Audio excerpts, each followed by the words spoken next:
Diz o espírito Joana de Ângeles, no prefácio da coleção Os Comentários de Emmanuel do Evangelho, que Jesus é a resposta aos clamores dos sofredores. O espírito Amélia Rodrigues, através da mediunidade do médium Divaldo Pereira Franco, em sua coleção vai nos mostrar, trazendo do mundo espiritual, através de suas pesquisas, as histórias não continuadas pelo Evangelho. Jesus, na realidade, ele, quando começou a pronunciar-se publicamente, ele logo tornou-se conhecido. A notícia de que um homem olhava para as pessoas de uma forma diferente, com extrema compaixão, com extrema misericórdia, com compreensão, com amor.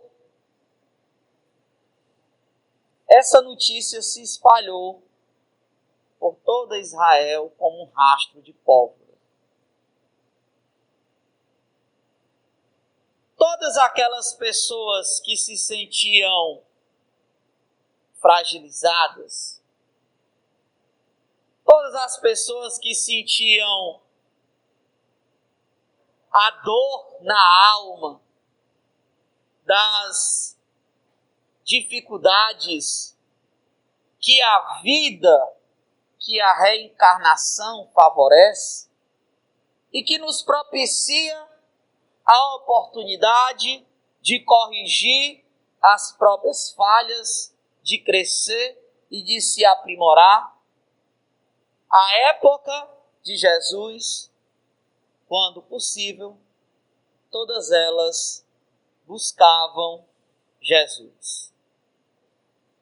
Porque escutar Jesus preenchia a alma, como ainda preenche até hoje. Escutar Jesus da forma que ele nos apresenta a vida após a morte, da forma que ele nos apresenta Deus, que é o nosso Pai, nos enche de esperança.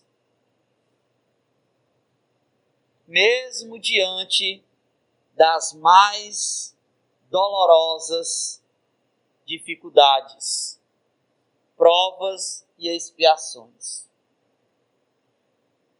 Ao ponto de muitos e muitos serem jogados às feras ou queimados vivos para poder renunciarem à sua doutrina e assim o fazerem, mesmo diante de tantas dificuldades, com a alma cheia de esperança, de fé e de coragem. Na cidade de Migdon, ou Magdala, era uma cidade que ela era um centro comercial. Todos os investidores prósperos empreendedores daquela região buscavam Magdala para os seus negócios. Também era uma cidade que apresentava, por estar perto do mar da Galileia, que não era um mar, né?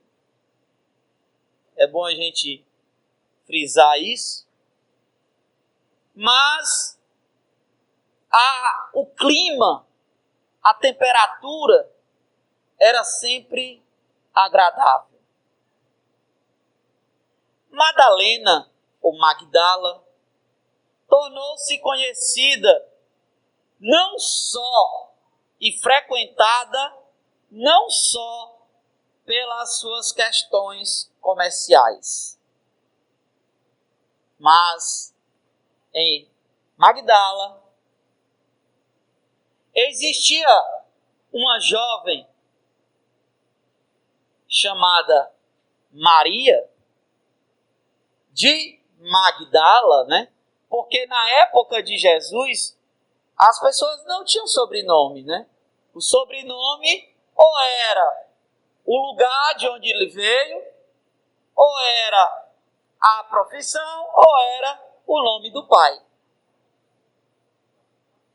Então Maria, ela, à custa de muitos sacrifícios e muitas dores, ela conseguiu construir um verdadeiro palácio.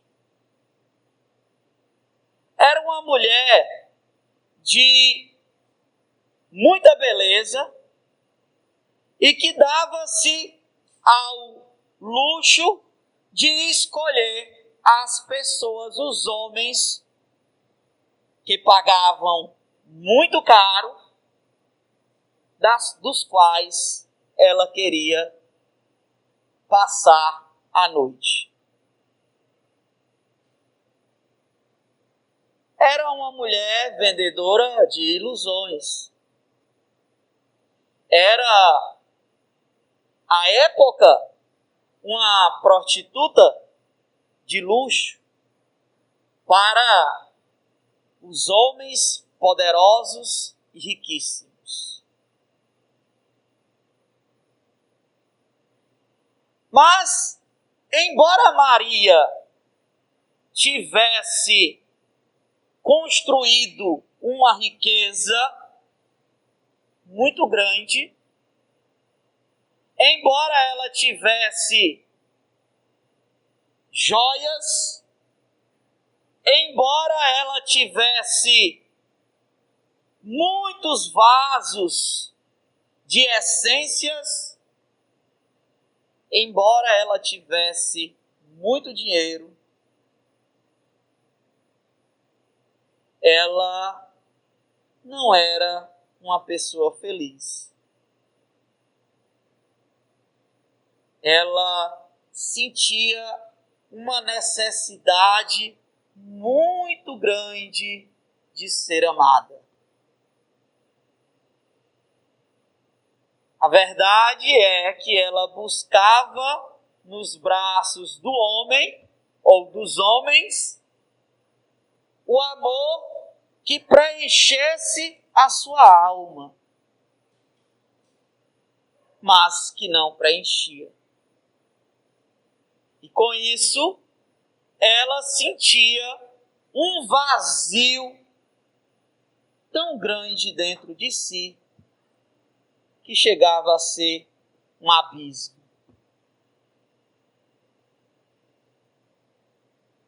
E algumas vezes, fala-se, o espírito Amélia Rodrigues, no livro Primícias do Reino, através da mediunidade do Divaldo Franco, e também o espírito Humberto de Campos, no livro Boa Nova, através da mediunidade do Chico Xavier, de que ela era uma mulher atormentada por espíritos.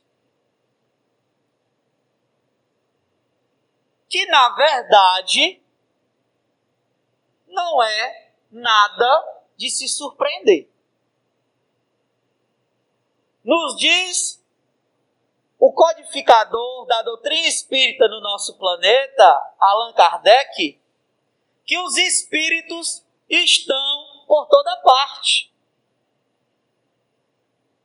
E que eles nos acompanham de acordo com a afinidade que eles têm dos nossos pensamentos e dos nossos sentimentos.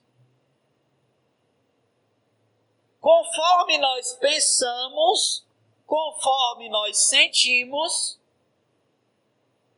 ali estão do nosso lado espíritos afinados com os nossos pensamentos e os nossos sentimentos. Dá até para a gente saber que tipo de espírito está a nos acompanhar no dia a dia. Através dos estudos do Allan Kardec. O Allan Kardec, ele vai ainda mais longe ao afirmar que todos nós, partindo do princípio que os espíritos podem influenciar-nos através do pensamento, todos nós somos mais ou menos obsediados. Sofremos a influência dos espíritos. Questiona o codificador aos espíritos superiores. Influem os espíritos nos nossos pensamentos? E os benevolentes espíritos enviados do Senhor responde ao codificador: muito mais do que imaginais. Geralmente, os vossos atos vos são dirigidos por eles. Então, Madalena, vez por outra, ela apresentava-se em perturbação, em virtude das suas companhias espirituais, do seu tipo de vida, dos seus pensamentos, dos seus sentimentos, dando assim a abertura a espíritos malfeitores que se aproveitavam da sua fraqueza moral para incentivá-la cada vez mais às satisfações materiais. Porque merece aqui uma observação de que mesmo os espíritos influenciando-nos o pensamento, eles não nos obrigam a fazer nada. A ação é sempre nossa de escolher fazer ou não fazer. E somos nós que os atraímos pelo que a gente pensa e a gente sente. Mas Madalena, que passava vez por outra por esses tormentos, ela que se encontrava em vazio interior muito grande, que sofria porque buscava nos braços dos homens, o amor para preencher a sua alma, que nunca preenchia. Em um dia, em uma conversa com uma das suas empregadas, que lhe era fiel, que era de confiança, ela falava das suas angústias, ela falava das suas dores.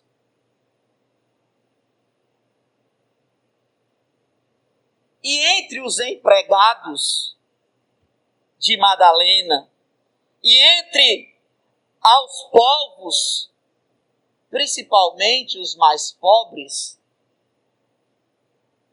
Jesus não saía do meio das conversações.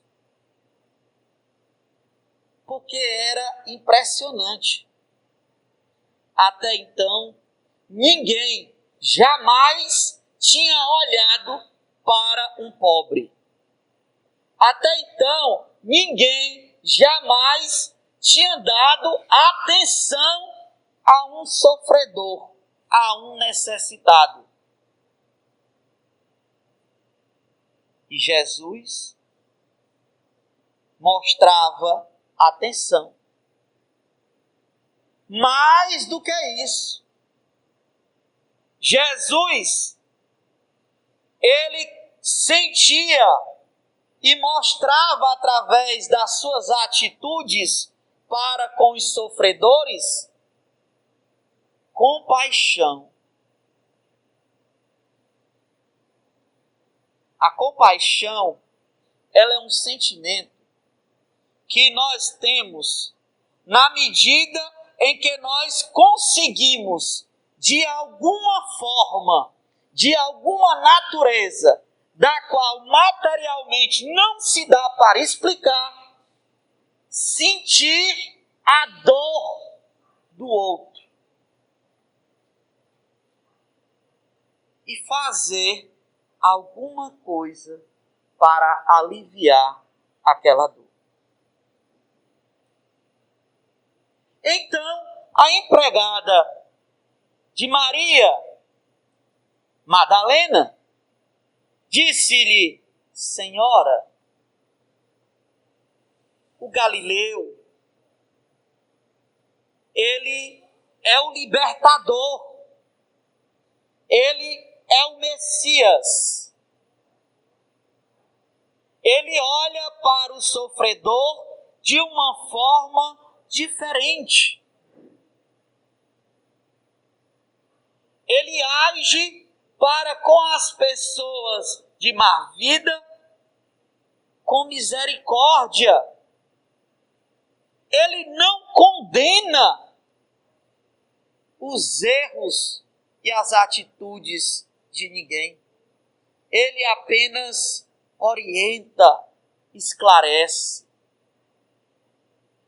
Senhora, o Galileu, o Messias, ele está aqui perto, Senhora. Ele está em Cafarnaum. Vamos, Senhora. E ela diz: será? Será que ele me receberia? Mesmo diante da vida que levo? Será que ele me receberia? Mesmo diante de tanta sujeira que tenho e de tão suja que sou? Aqui a gente começa a perceber uma característica na alma desta mulher. Um profundo sentimento de culpa. Porque o sentimento de culpa provoca este pensamento de que não somos merecedores de sermos felizes, de que somos sujos, de que somos imundos. E esse sentimento, ele paralisa o ser humano ao ponto de estacionar, de não poder continuar o seu processo evolutivo. Senhora, ele recebe a todos, Senhora. E o melhor, Senhora, ele não condena ninguém. Senhora, várias mulheres da vida são recebidas por Ele. Pessoas desonestas têm a atenção dele. Senhora, Ele conforta e consola a todos, sem exceção. Maria entra em profundas reflexões e tem muito medo. Tem medo de procurar Jesus. Tem medo de não ser recebida por Jesus. Tem medo de ser humilhada, assim como a sociedade fazia e ainda faz. Condena, como nós condenamos muitas vezes. E depois de uma noite toda em claro, pensando, com a cabeça fervilhando de pensamentos, de medos, de hesitações e de esperança, aquela madrugada, antes do sol nascer, sai de Magdala uma barca para Cafarnaum. Quando ela chega ao encontro de Jesus, o seu coração estava quase que saindo pela boca. A emoção estava muito forte. Porque agora já não existia o medo, só existia a esperança, a expectativa e a ansiedade.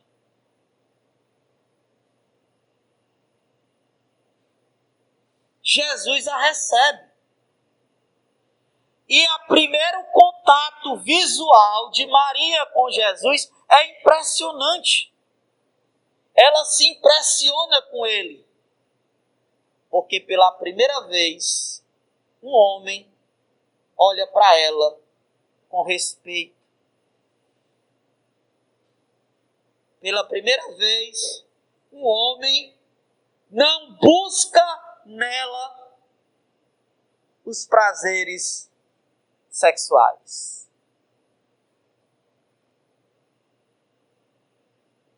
E ela começa o diálogo. Senhor, eu sei que tu és o enviado de Deus. Eu sei que tu és o Messias, o nosso libertador. E por isso mesmo, eu sei que tu sabes quem eu sou. Eu sei, Senhor, que tu sabes o que eu faço.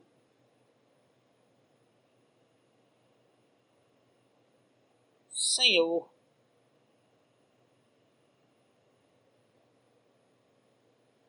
e aí Jesus contempla Maria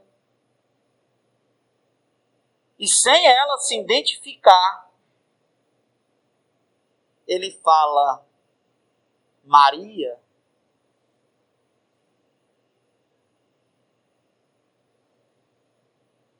Como se já estivesse esperando por ela. Maria. Tu não vês, Maria, uma casa em ruínas, que mesmo diante dos escombros, a primavera faz brotar flores perfumosas que invadem todo o ambiente com teu perfume? A casa em ruínas é o ser humano, diante dos seus defeitos, das suas imperfeições, das suas quedas morais. As flores perfumosas é a esperança em Deus.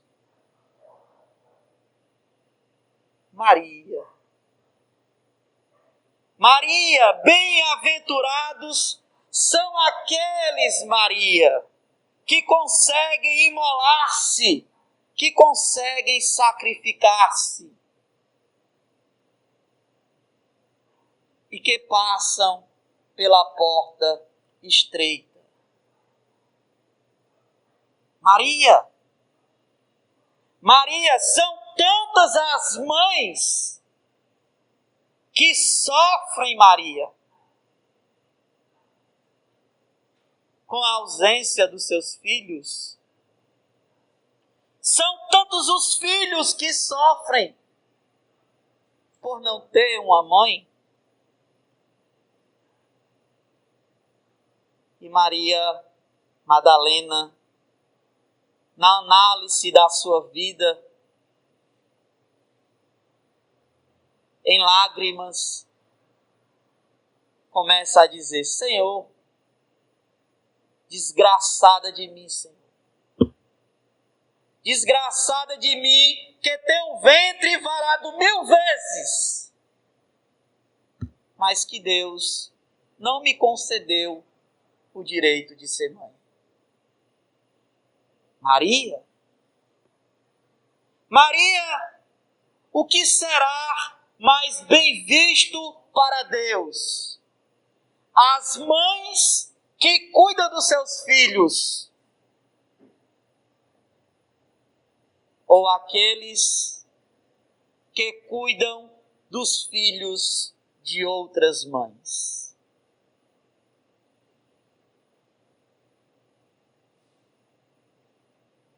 Maria, o amor cobre a multidão de pecados.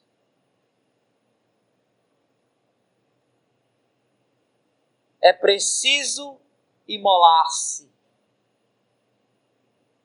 É preciso sacrificar-se para construir o reino dos céus dentro de si.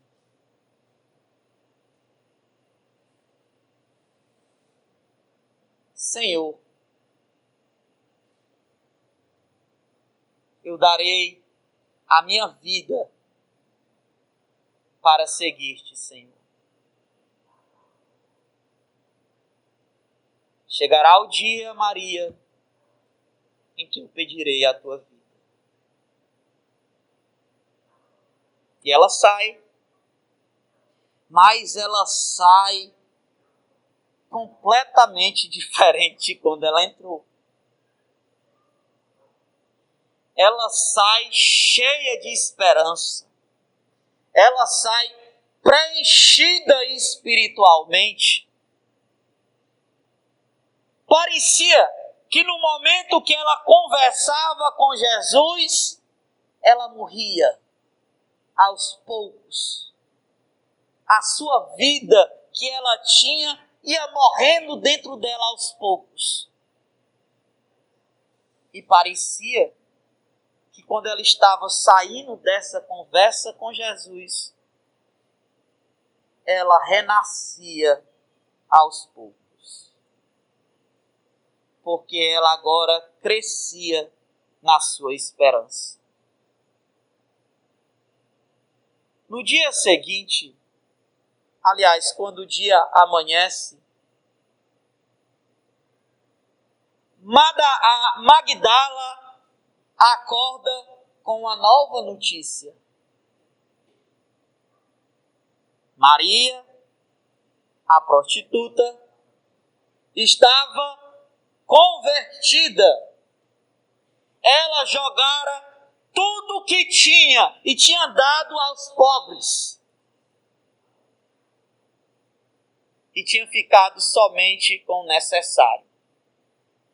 Diga-se de passagem que, devido ao sofrimento que ela tinha perante a vida, porque alguns dizem que a prostituição é a vida fácil. Mas não tem nada fácil. Uma vez eu escutei isso de uma de uma senhora que se prostituía.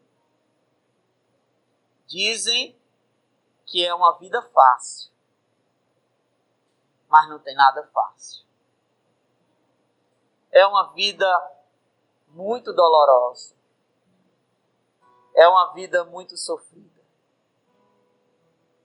E em virtude dessas dores, todos os seus empregados no seu palácio tinham a ordem de atender e ajudar quem quer que chegasse precisando e batesse à sua porta. Então ela distribuiu seus bens. Daquele dia em diante, Maria Madalena, ela cuidava das criancinhas, ela emprestava a sua visão aos cegos para guiá-los, emprestava os seus braços e as suas pernas aos aleijados, aos deficientes que tinham dificuldade de locomoção para conduzi-los. E aonde Jesus estava, ali estava aquela mulher de rara beleza. Um certo fariseu riquíssimo, chamado Simão, ele tinha o costume de convidar para a sua casa as celebridades da época, as pessoas famosas.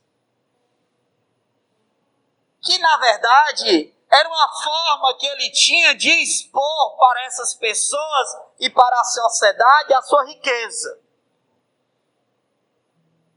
E que, de alguma forma, se tornar conhecido, pegar um pouco da fama daqueles mais conhecidos. Então, várias pessoas visitavam a sua casa ao seu convite. Sabendo da estadia de Jesus na cidade, Simão, ele convida Jesus.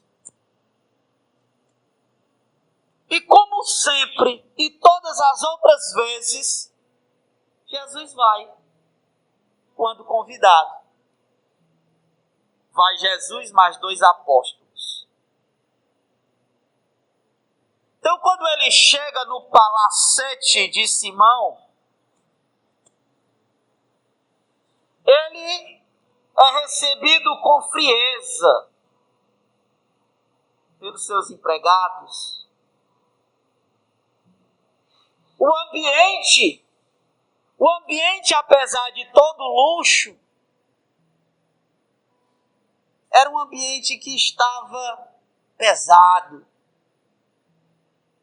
Quando Jesus chega, todos ficam em silêncio, receosos da presença de Jesus.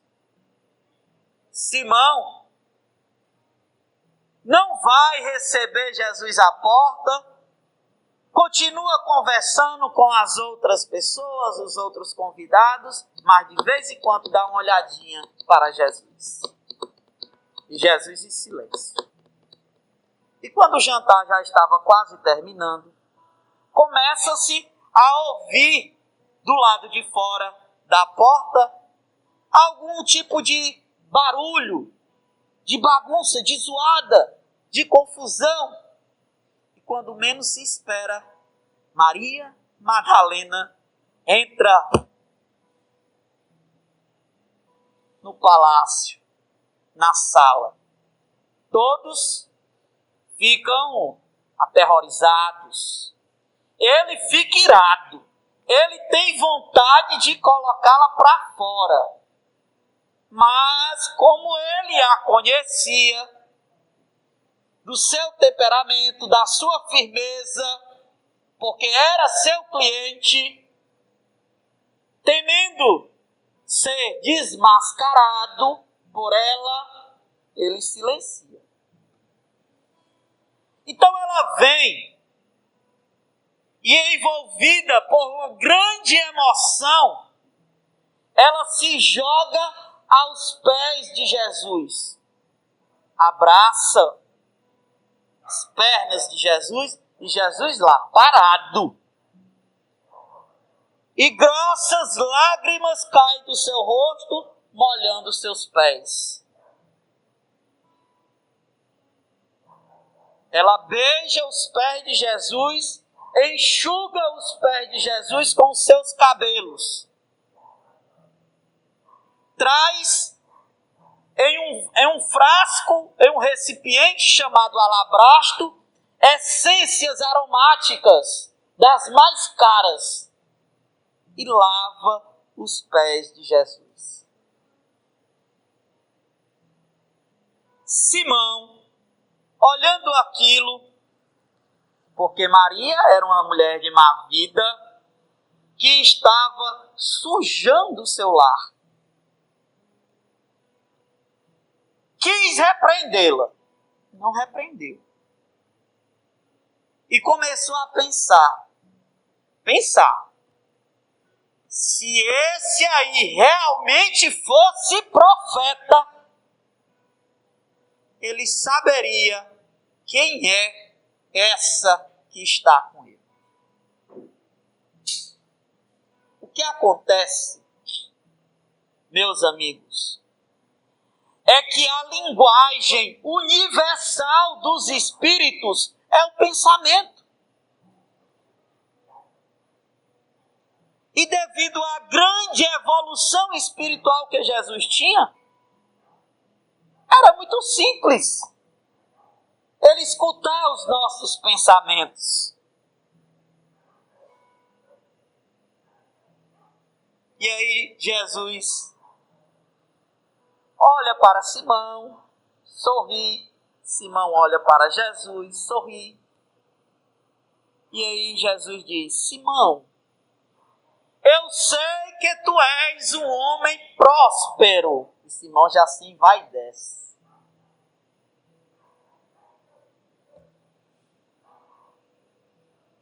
Então, Simão, existia um credor que tinha 2 devedores. Um devedor devia 500 dinários, ou denários. O outro devia 50. Nenhum dos dois tinha como pagar o credor. O credor perdoa os dois. Como eu sei, Simão, que tu és um homem próspero? Responde-me.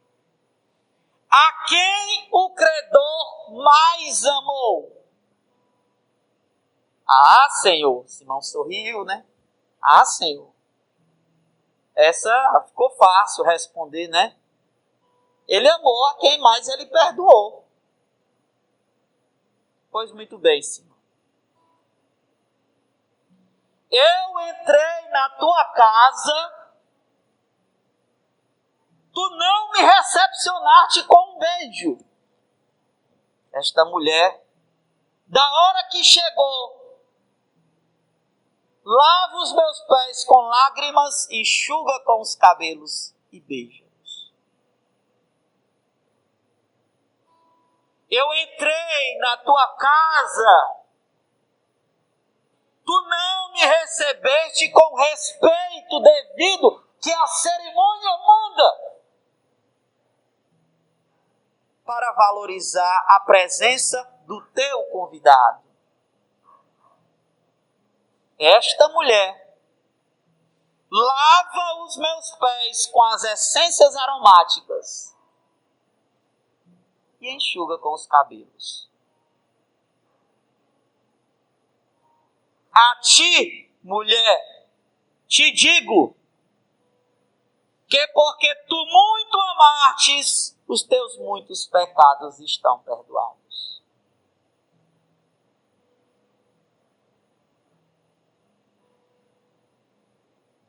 E todos ficaram decepcionados e saíram do banquete. Maria ela passa a seguir Jesus. Aonde Jesus está, ali ela está escutando aquelas pregações, procurando ajudar as pessoas. Jesus vai ser perseguido, vai ser condenado. Passa pela crucificação.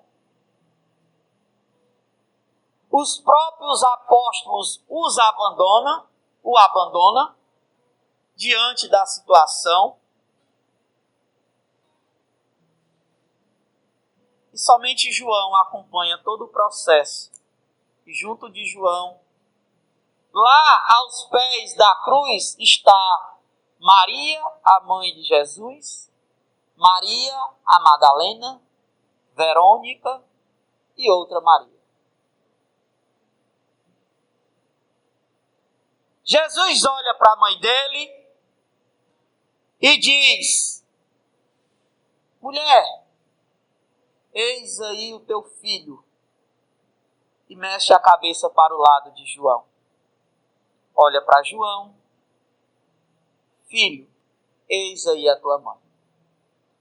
Naquele instante, Jesus nos deixa uma grande mensagem de que o amor, ele tem que romper a barreira do sangue. A gente tem que fazer o bem, não é só quem é da nossa família.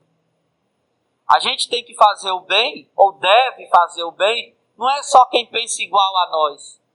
Não é só quem é da nossa religião. Não é só quem é nosso amigo. É a todos sem exceção. Porque todos são filhos de Deus. Jesus desencarna.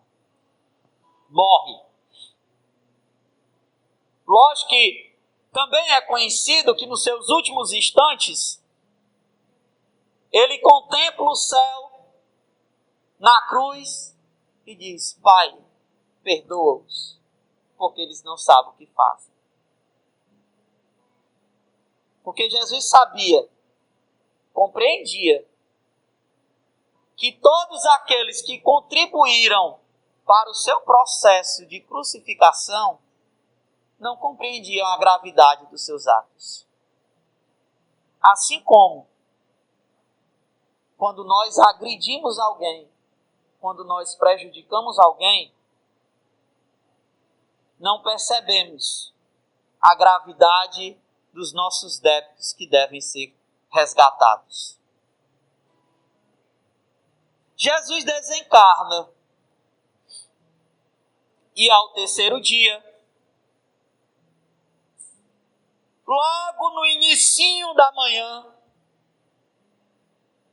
antes do sol nascer, vai ao sepulcro de Jesus, Maria, a mãe de Jesus, Verônica. E quando chegam lá, o sepulcro onde tinha a pedra está afastada, o corpo não está lá. E elas avistam dois espíritos. E os espíritos dizem: a quem procurais, Jesus ou Cristo, não está mais aqui. E elas saem. Vêm os apóstolos Pedro e João, veem a situação, não encontram nada, saem. Maria fica lá chorando. De repente, aparece-lhe, surge um vento com um perfume de rosas e a voz: mulher, por que choras? A quem procuras? Ela não reconhece. Senhor, se tu tirares o corpo dele, me diz onde estás que eu vou buscar. Maria, Rabuni, mestre. És tu, mestre. Ela vai tentar abraçá-lo, ele pede para não tocá-lo. e diz: vai, e dizes aos meus que eu vivo.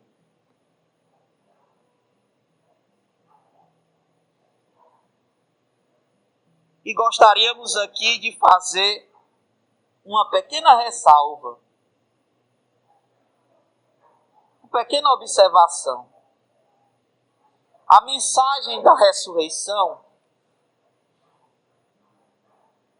é a mensagem de que Jesus vem nos mostrar, diante de tantas outras, que a vida não se acaba com a morte. A vida, ela continua além da morte. E que os que partem para o outro lado da vida continuam com a sua individualidade e continuam amando aqueles que aqui deixaram. Daí Jesus dizer: avisa aos meus que eu vivo. Todos com medo. Alguns dias depois, Maria chega lá para dizer aos apóstolos: ele vive, ele está vivo. E no meio, alguém diz: não creio, não acredito. E ela procura no ambiente quem é. Ele vai para frente e diz: ele nos abandonou, ele não está vivo. E se ele estivesse, por que não apareceu a mãe dele? A Maria. Por que não apareceu a Pedro, a quem ele confiou o apostolado de nos orientar? Por que não apareceu a João, a quem é de todo sabido do apóstolo que ele mais amava? A ti?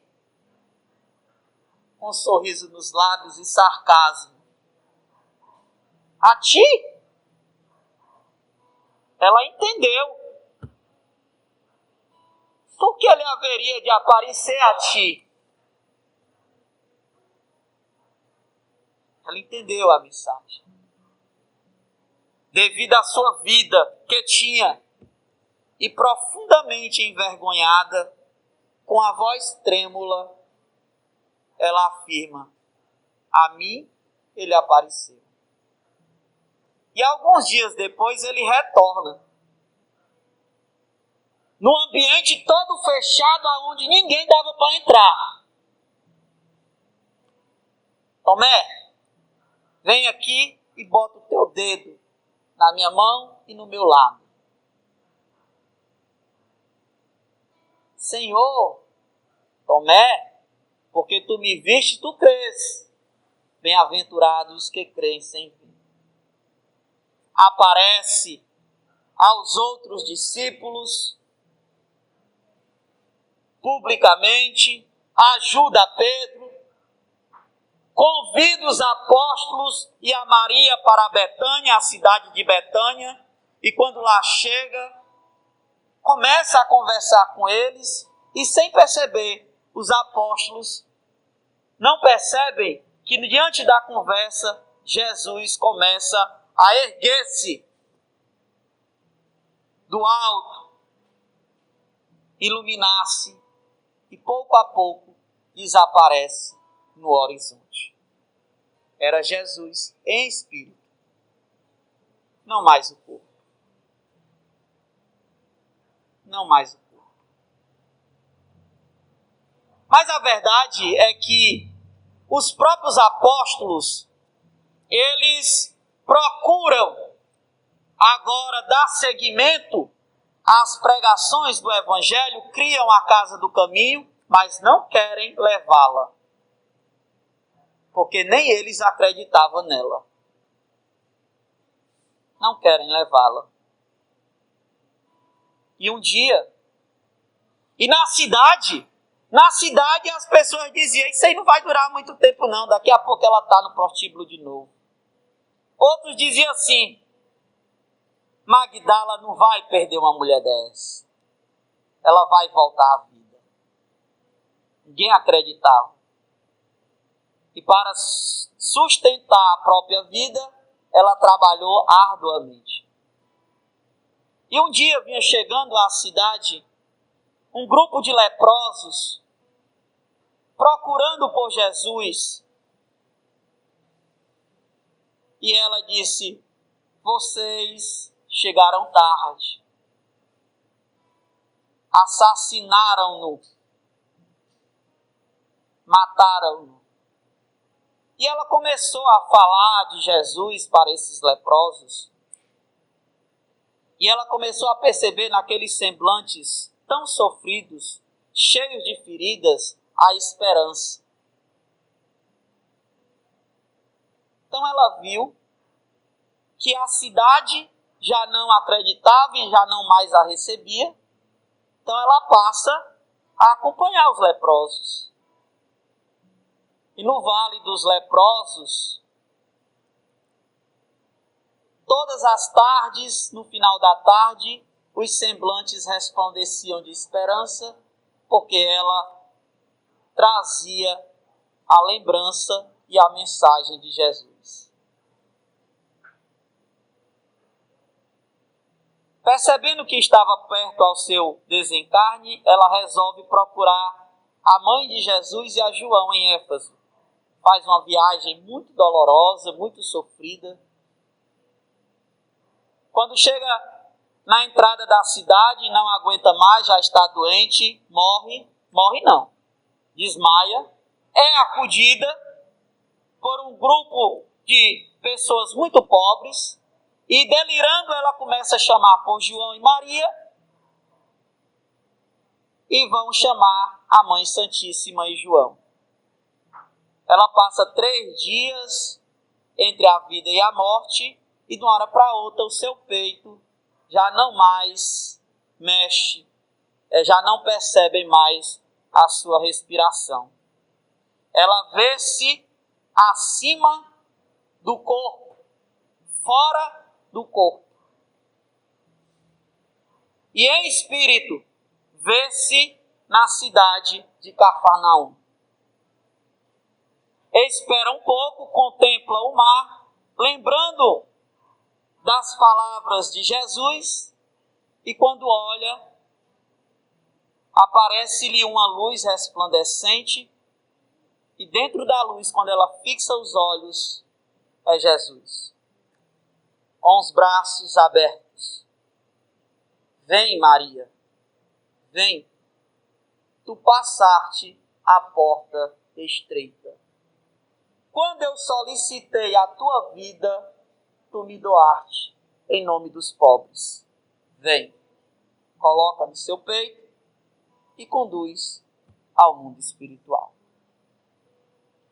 A mensagem de Maria Madalena é uma mensagem comovedora, porque ela vai nos mostrar que é possível a mudança.